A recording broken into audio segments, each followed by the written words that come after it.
এছাড়া এই সানরাইজার্স হায়দ্রাবাদের ব্যাটিং লাইন আপ হয়ে গেছে, যদি চলে তো চান্তাক, যদি না চলে তো শান্তাক। মানে হায়দ্রাবাদের ওপেনার যদি চলে তাহলে তাদের টিম 200, 250, 300-র কাছাকাছি রান করতে পারে, কিন্তু তাদের ওপেনার যদি ফ্লপ যায় তাহলে তারা 150 পর্যন্ত করতে তাদের হিমশিম খেয়ে যায়। হ্যাঁ, এমনটাই রেকর্ড করেছে হায়দ্রাবাদের।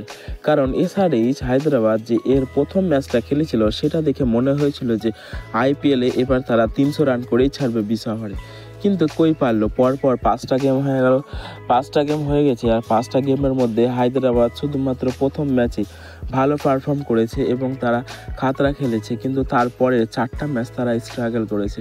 তাদের ব্যাটার মনে হচ্ছে যে ব্যাট করতেই ভুলে যাচ্ছে, মনে হচ্ছে বলার মনে হচ্ছে বল করতেই ভুলে যাচ্ছে। ব্যাটারকে দেখে মনে হচ্ছে যে তারা যে ট্রাভিস হেড, অভিষেক শর্মা এরকম বড় বড় ব্যাটার প্রথম ম্যাচে তো ভালো ফর্মে দেখিয়েছিল, কিন্তু তার পরের ম্যাচগুলোতে মনে হচ্ছে তাদের ব্যাট চলছেই না এবং যে কোনো বোলার এসে তাদেরকে বোকা বানিয়ে উইকেট নিয়ে চলে যাচ্ছে। আমরা যদি দেখি যে হায়দ্রাবাদ প্রথমে ব্যাট করতে এসেছিল, ব্যাট করতে এসে 1 ওভারের মাথায় প্রথম উইকেট পড়ে, যেটা মোহাম্মদ সিরাজ নিয়েছিল ট্রাভিস হেডের। আর 4.4 ওভার মানে পাওয়ার প্লের মধ্যে 38 রান, 4.4 ওভার 38 রান দিয়ে অভিষেক শর্মা উইকেট চলে যায়। মানে পাওয়ার প্লেতেই 2টা উইকেট চলে যায়, সেখানে রান কত হয়েছে সে কিনা হবে 47-48।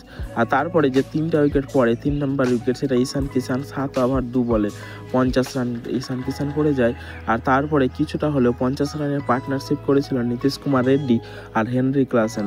হেনরি ক্লাসেন 14 ওভারে 100 রান করে, 100 রানের মাথায় পড়ে। আর বাকি ছিল 6 ওভার, আর 6 ওভারে তারা মাত্র 52 রান করেছে, সেখানে উইকেট গেছে নীতিশ কুমার রেড্ডি 15 ওভারে 105 রানের মাথায়। কামান্দো ম্যান্ডিস 17 ওভারের মাথায় গেছে 120 রানের মাথায় 17 ওভারে।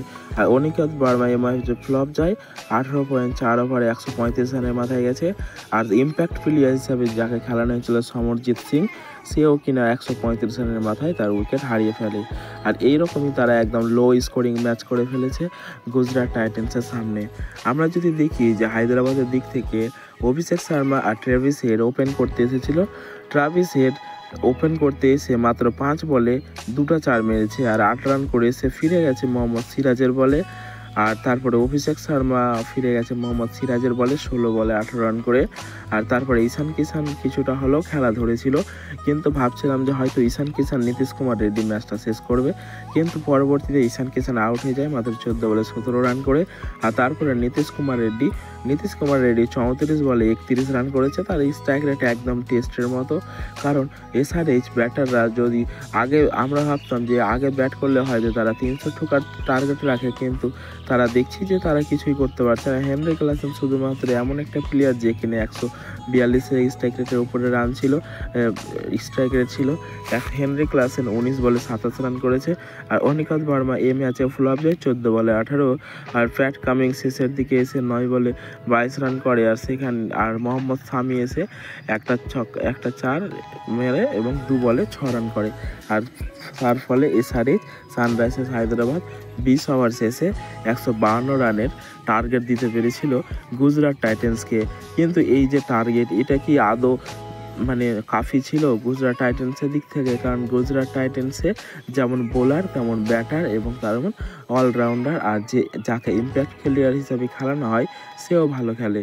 তো আমরা যদি দেখি যে গুজরাট টাইটান্স যখন ব্যাট করতে আসে তখন পরপর তাদের 2টা উইকেট পড়ে যায়।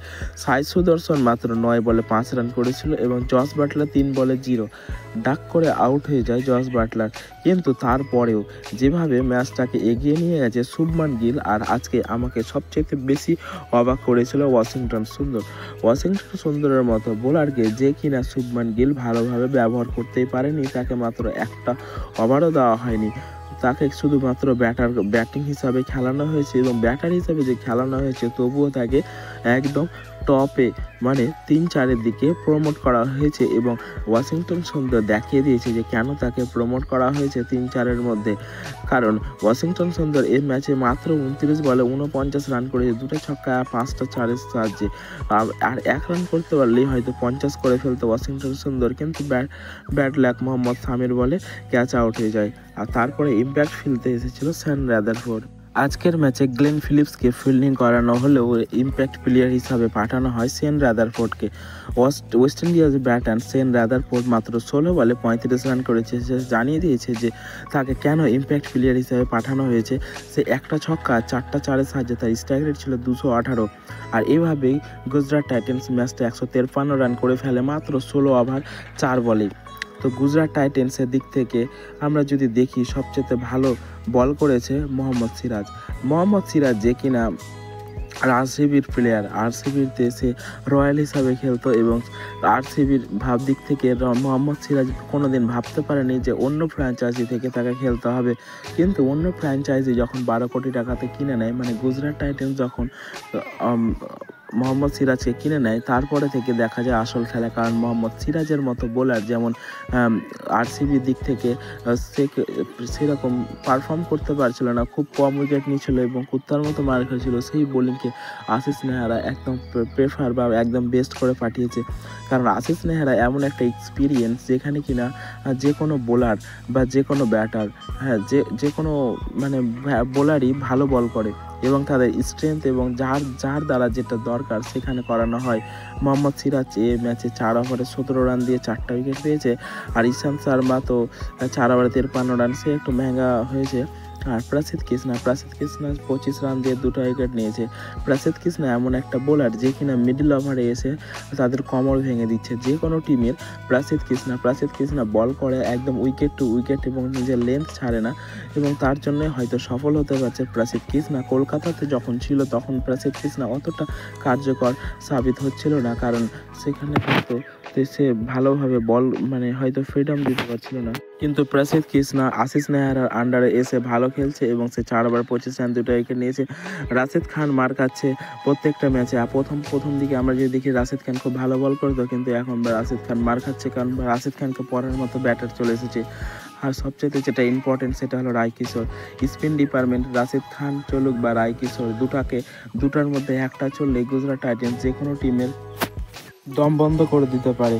আর তেমনটাই ঘটলো গুজরাট টাইটেন্সের সাথে। তো বন্ধুরা, তোমাদের কি মনে হয় এসআরএইচ কি কামব্যাক করতে পারবে না জিটি তোমাদের ফাইনালে দেখতে পাবে? কমেন্টে অবশ্যই জানাও। এইরকম ভিডিও পেতে আমাদের